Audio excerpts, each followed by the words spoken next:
जय सिया राम मित्रों। देवउठनी एकादशी को प्रबोधनी एकादशी या देवोत्थान एकादशी के नाम से भी जाना जाता है। इसी दिन से 4 माह से बंद मांगलिक कार्य जैसे शादी, मुंडन, गृह प्रवेश आदि का आरंभ हो जाता है। ऐसा कहा जाता है कि जो व्यक्ति सच्चे मन से इस दिन व्रत रखता है या पूजा पाठ करता है, उसकी सारी मनोकामनाएं पूर्ण होती हैं। आइए जानते हैं देवउठनी एकादशी की कथा के बारे में। किसी राज्य में एक राजा था। उसके राज्य में प्रजा सुखी थी। एकादशी को कोई भी अन्न नहीं बेचता था, सभी फलाहार करते थे।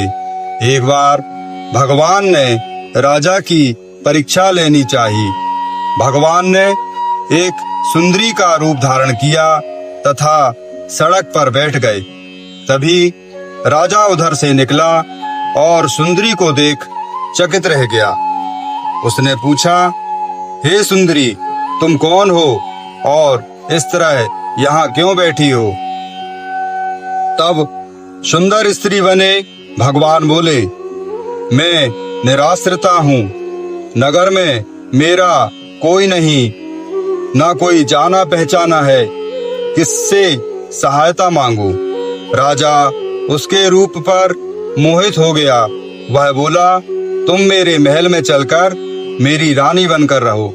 सुंदरी बोली, मैं तुम्हारी बात मानूंगी, पर तुम्हें राज्य का अधिकार मुझे सौंपना होगा। राज्य पर मेरा पूर्ण अधिकार होगा।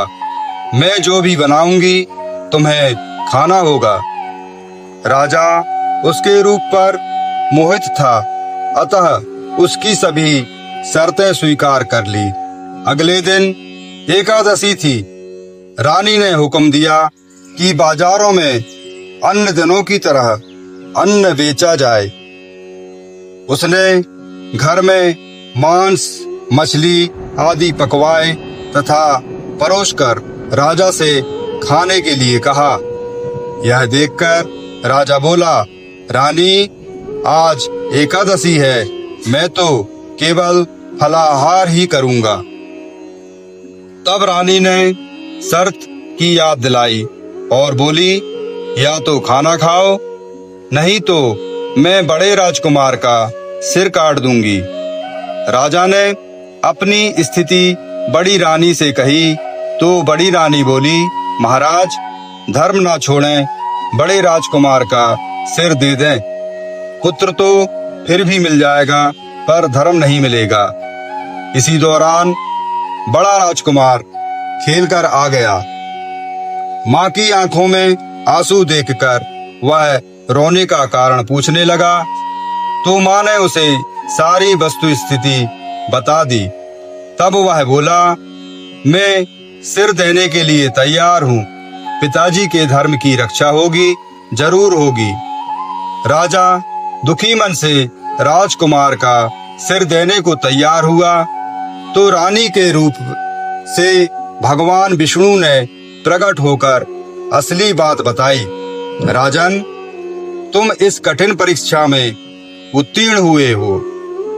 भगवान ने प्रसन्न मन से राजा से वर मांगने को कहा तो राजा बोले, आपका दिया हुआ सब कुछ है, हमारा उद्धार करें। उसी समय वहाँ एक विमान उतरा। राजा ने अपना राज्य पुत्र को सौंप दिया और विमान में बैठकर परम धाम को चला गया।